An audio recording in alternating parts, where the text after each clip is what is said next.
Peoples party نے حکومت کو وعدوں پر عمل درآمد کے لیے 1 ماہ کا وقت دے دیا۔ پیپلز پارٹی کی سینٹرل ایگزیکٹو کمیٹی کے اجلاس کے بعد شیری رحمان نے پریس کانفرنس میں کہا کہ ہم نے ہمیشہ جمہوریت کے لیے قربانی دی۔ نہ پیپلز پارٹی نے کابینہ کا حصہ بننے کی کوشش کی، نہ ہی کسی قسم کی مراعات مانگی۔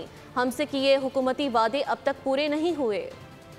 پیپلز پارٹی کا حکومت کو مطالبات پورے کرنے کے لیے 1 ماہ کی مہلت دینے کا فیصلہ۔ اتحادی جماعت نے ہر مشکل میں حکومت کا ساتھ دینے کے عزم کا بھی اظہار کیا۔ شیری رحمان نے شکوہ کیا کہ پیپلز پارٹی نے حکومت سازی اور اہم آئینی ترامیم میں کلیدی کردار ادا کیا، لیکن حکومت بناتے وقت ہم سے جو وعدے کیے گئے تھے وہ اب تک پورے نہیں ہوئے۔ کسی کی کارکردگی پہ ہم نے عدم اعتماد کا نہ پہلے اظہار کیا تھا، نہ ہماری کوئی کوشش ہے۔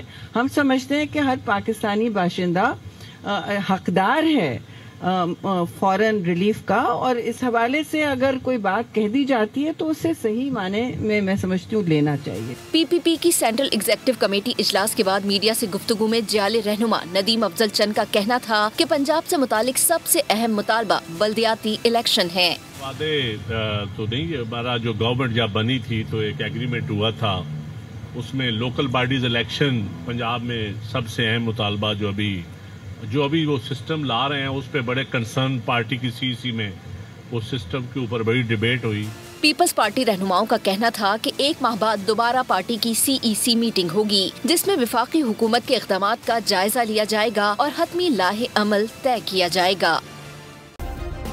سبسکرائب کریں اور بیل دبائیں تاکہ کوئی خبر رہ نہ جائے۔